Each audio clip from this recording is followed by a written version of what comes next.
ሰበር ዜና የደህንነት አዛዡ በቁጥጥር ስር ዋሉ። የደህንነት አዛዥ የነበሩት ኮሎኔል ባለፉት ቀናት የቁም እስረኛ መሆናቸው ሲዘገብ ነበር። ወዲህ ደግሞ ከፍተኛ ቁጥር ያለው የመከላከያ ኃይል ወደ ምስራቃዊ ትግራይ መንቀሳቀሱ ተረጋግጧል። ነገሮች ሊፈነዱ ከመቼውም ጊዜ በላይ ከቋፍ ደርሰዋል። ይህ አዲስ ፖስት ሚዲያ ነው። የከበረ ሰላምታችን በያላችሁበት ይድረሳችሁ። ለአሁኑ የተደመጡ እናንተን የሚመጥኑ መረጃዎችን አጠናክረን መተናል። አስቀድማችሁ ቪዲዮን ላይክ እና ሼር በማድረግ አብራችሁ እንድትቆዩ ግብዣችን ነው። ዋና ዋናዎቹን እናስቀድም። ከባድ እርምጃ ተወስዷል። ወታደራዊና የደህንነት አመራሮች ላይ ያነጣጠረ እርምጃ እየተወሰደ ነው። ከፍተኛ የደህንነት ሹም የነበሩት ኮሎኔል ከስልጣን ተባረው የቁም እስረኛ መደረጋቸው ተነግሯል። ኮሎኔሉ ባለፉት ወራት የቁም እስረኛ መሆናቸው ሲዘገብ የነበረ ሲሆን በዛሬው ዕለት ግን ከስልጣን መሰናበታቸውን የሚገልጽ ይፋዊ መረጃ ወጥቷል። ከዘመነ ካሴ ጋር በነበራቸው ጥብቅ ቁርኝነት እንዲሁም በህገወጥ የወርቅ ንግድ የሚታወቁት የደህንነት ሹሙ ኮሎኔል ከስልጣን የተነሱበት ምክንያት ታውቋል። በዝርዝር ታደምጡታላችሁ። የመከላከያ ሰራዊቱ ትግራይን ቀለበት ውስጥ አስገባ። በአራቱም አቅጣጫ ትግራይ በሜካናይዝድ ጦር ተከባለች። አብይ ስብሰባችንን ለመረበሽ ድሮን ላከብን ያሉት አመራሯ ጦሩ ወደ ምስራቃዊ ትግራይ አደገኛ እንቅስቃሴ እያደረገ ነው ብለዋል። ውጥረቱ ከሚታሰበው በላይ ከጫፍ የደረሰበት ሁኔታ ተፈጥሯል። ህዝቡም ተጨንቋል። ትሰሙታላችሁ። በኤርትራ ከባድ ትዕዛዝ ተሰጠ። ኢሳያስ አፈወርቂ የአንድ ወር ቀነ ገደብ ለህዝቡ ሰጥተዋል። በአንድ ወር ውስጥ ህዝቡ ትዕዛዙን ካላከበረ ከባድ እርምጃ እንደሚወስድ አስጠንቅቋል። የተወደዳችሁ የቻናላችን ቤተሰቦች እነዚህንና ሌሎች መረጃዎችን አጠናክረናል። አሁን ወደ ዝርዝሮቹ እናመራለን። በኤርትራ ከባድ ትዕዛዝ ተሰጠ። ኢሳያስ አፈወርቂ የአንድ ወር ቀነ ገደብ ለህዝቡ ሰጥተዋል። በአንድ ወር ውስጥ ህዝቡ ትዕዛዙን ካላከበረ ከባድ እርምጃ እንደሚወሰድ አስጠንቅቀዋል። የኤርትራ መንግስት ዜጎቹ በእጃቸው ላይ ያለ ገንዘብን በሙሉ እስከ ሐምሌ መጨረሻ ድረስ ወደ ባንክ እንዲያስገቡ ጥብቅ ማሳሰቢያ አውጥቷል። የኤርትራ ማዕከላዊ ባንክ ማክሰኞ ዕለት ባወጣው ጥብቅ ማሳሰቢያ በሀገሪቱ ውስጥ በግለሰቦችና በተቋማት እጅ የሚገኝ የሀገሪቱ መገበያያ ገንዘብ ወይም ናቅፋ በሙሉ ዛሬ የጀመረው የአውሮፓውያን ሐምሌ ወር መጠናቀቂያ ድረስ ወደ ባንክ እንዲገባ አዟል።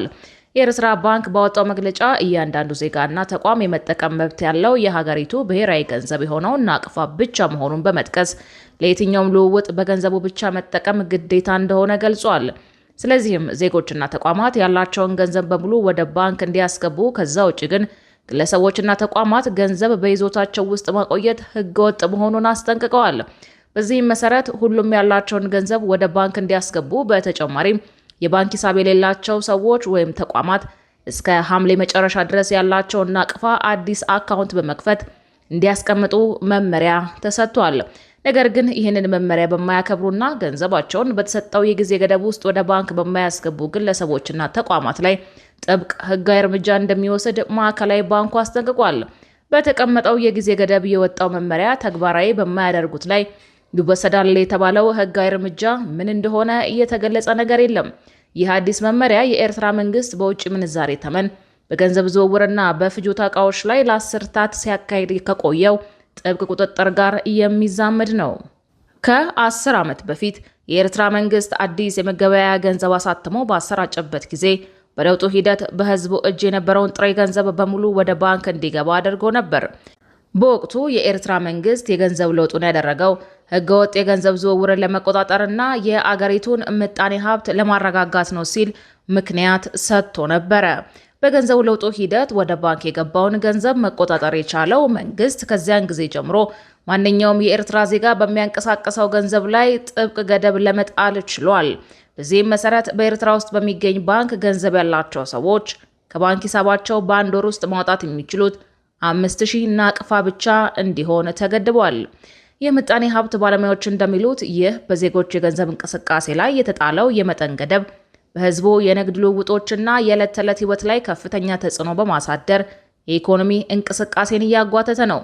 ይህ ከባንኮች በሚወጣው የገንዘብ መጠን ላይ የተጣለው ገደብ በህዝቡ የዕለት ተዕለት ህይወት ውስጥ በብዙ ገጽታዎች ላይ ተጽዕኖ አሳድሯል። ከፍተኛ መጠን ያለው ገንዘብ ለሚያስፈልጋቸው ገዢዎችና ለሌሎች ወጪዎች ገንዘብ የሚፈልጉ ኤርትራውያን በወጣው ጥብቅ ገደብ ምክንያት ለበርካታ ወራት ገንዘብ ከባንክ በማውጣት ለማጠራቀም ይገደዳሉ። በተጨማሪም እንደ ሰርግ ላሉ ከፍተኛ ወጪን ለሚጠይቁ አንዳንድ ጉዳዮች ከተቀመጠው ወርሃዊ 5000 ብር ላይ ከባንኮች ገንዘብ ለማውጣት ከአካባቢያቸው ባለስልጣን የፈቃድ ደብዳቤ ማግኘት አለባቸው። አሁን በአገሪቱ ብሔራዊ ባንክ የወጣው ዜጎች በእጃቸው የሚገኝ ገንዘብ ወደ ባንክ እንዲያስገቡ የሚያዘው ማስጠንቀቂያ የወጣው ባለፉት ዓመታት በሰዎች ላይ የተጠራቀመውን አቅፋ ወደ መንግስታዊ የገንዘብ መዋቅር ለመመለስ መንግስት በአገሪቱ ምጣኔ ሀብትና የገንዘብ ዝውውር ላይ ቁጥጥሩን ለማጠናከር ያለመ እንደሆነ ይታመናል። ቀጣይ መረጃችን የመከላከያ ሰራዊቱ ትግራይን ቀለበት ውስጥ አስገባ ይለናል። በአራቱም አቅጣጫ ትግራይ በሜካናይዝድ ጦር ተከባለች።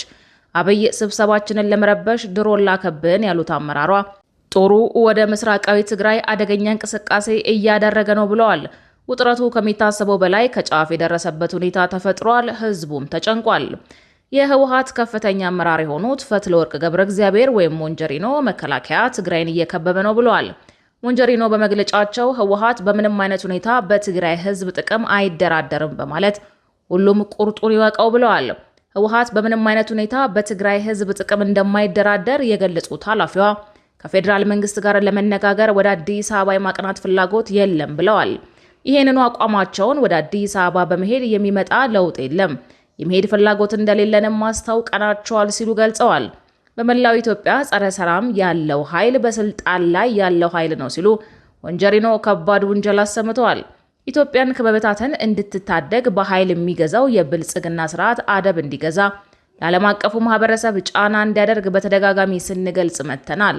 ነገር ግን ተደጋጋሚ ጥያቄዎቻችን ምላሽ አላገኘንም ብለዋል። ጀነራል ታደሰ ወረደ የቁም እስረኛ አድርገው ስልጣን የተቆጣጠሩት እነ ደብረጽዮን ገብረ ሚካኤል ወደ አዲስ አበባ ፊታቸውን እንደማያዞሩ ዓለም አቀፉ ማህበረሰብ አስታውቋል። በተለይም በአስቸኳይ በአፍሪካ ህብረት ጥላ ስር ወደ ንግግር እንዲመለሱ አሜሪካና አውሮፓ ህብረት የሰጡት ማስጠንቀቂያም ውድቅ አድርገዋል። በትግራይ ህዝብ ጥቅሞች ላይ አልደራደርም ያለው ህወሓት ከፌዴራል መንግስት ጋር በሚደረገው ውይይት ላይም ከኢትዮጵያ ውጭ እንጂ አዲስ አበባ አይሆንም ብለዋል። ህወሓት ራሱን ለድርድር ዝግጁ አድርጎ ቢቆይም የፌዴራል መንግስት በድሮን ጥቃትና ወታደራዊ ከበባ በመፈጸም ጸረ ሰላም መሆኑን አሳይቷል ሲሉ ሞንጀሪኖ ክስ አሰምተዋል። የፌዴራል መንግስት በአሁኑ ወቅት ወታደሮቹን ከምዕራብ ትግራይ ወደ ምስራቅ ትግራይ እያሰማራ ይገኛል ብለዋል። ሞንጀሪኖ በመግለጫቸው የትግራይ ህዝብ ህልውና ለማረጋገጥ ያለው አማራጭ ታግሎ ማሸነፍ ነው በማለት ሁሉም ተጋሩ ለመመከት ትግል በአንድነት እንዲሰለፍ ጥሪ አቅርበዋል። ለአሜሪካና አውሮፓ ህብረት ጠንካራ የውግዘት አቋም በሰጡት ምላሽም የተሳሳተ አቋም መያዛቸውን ገልጸዋል። አሜሪካ አክራሪ ባለቻቸው የህወሓት አመራሮችና አባላት ላይ የጣለችው የቪዛ እገዳ በግለሰቦች ላይ የተጣለ ሳይሆን በድርጅቱ መርሆች ላይ ያነጣጠረ እንደሆነ በመግለጽ ቡድናቸው ግን በመሰረታዊ መርሆች ላይ ፈጽሞ እንደማይደራደር ተናግረዋል። የቪዛ ገደብ የተጣለበት የህወሓት አመራር ወደ አዲስ አበባ ይሁን ከኢትዮጵያ ውጭ የመጓዝ ፍላጎት እንደሌለው ለአሜሪካ አሳውቀናል ብለዋል። የትግራይ ህዝብና ህወሓት ጥያቄ ራስን በራስ የማስተዳደርና የራስን ዕጣ ፈንታ በራስ የመወሰን ነው ያሉት ኃላፊዋ የአሜሪካ ጥቅም ሊረጋገጥ የሚችለው ህወሓትን በማስፈራራት ሳይሆን አብሮ በመስራት ብቻ ነው ብለዋል። የአውሮፓ ህብረት ትይዩ ምክር ቤት አቋቁሟል ብሎ የሰጠው መግለጫ የተሳሳተ መረጃ መሆኑን በመግለጽ በትግራይ ህዝብ የተመረጠ አንድ ምክር ቤት ብቻ ነው ሲሉ ተናግረዋል። ወደ ቀጣይ ዜናችን ስናልፍ ከባድ እርምጃ ተወስዷል። ወታደራዊና የደህንነት አመራሮች ላይ ያነጣጠረ እርምጃ እየተወሰደ ነው። ከፍተኛ የደህንነት ሹም የነበሩት ኮሎኔል ከስልጣን ተባረው የቁም እስረኛ መደረጋቸው ተነግሯል። ኮሎኔሉ ባለፉት ወራት የቁም እስረኛ መሆናቸው ሲዘገብ የነበረ ሲሆን በዛሬው ዕለት ግን ከስልጣን መሰናበታቸውን የሚገልጽ ይፋዊ መረጃ ወጥቷል።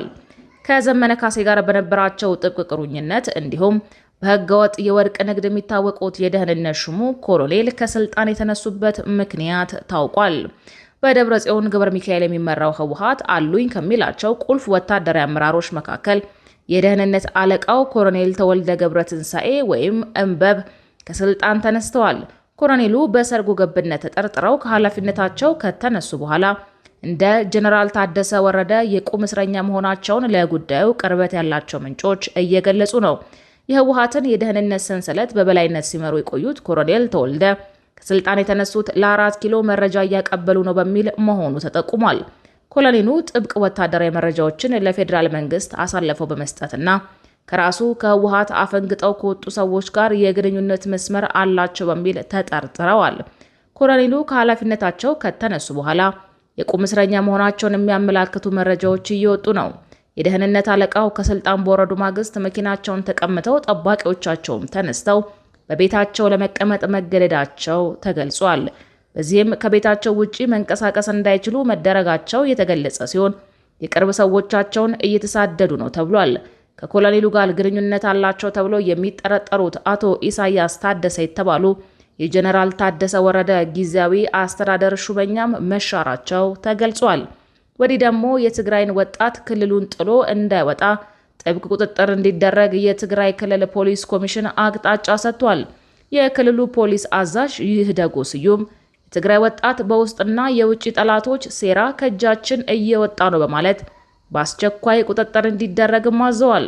ወጣቶች ከትግራይ እንዳይወጡ በየአቅጣጫው ከመቆጣጠር የክልሉ ፖሊስ ኮሚሽን አቅጣጫ የሰጠው በህወሓት ወታደራዊ አፈሳ ወጣቱን በከፍተኛ ደረጃ መፍለሱን ተከትሎ ነው።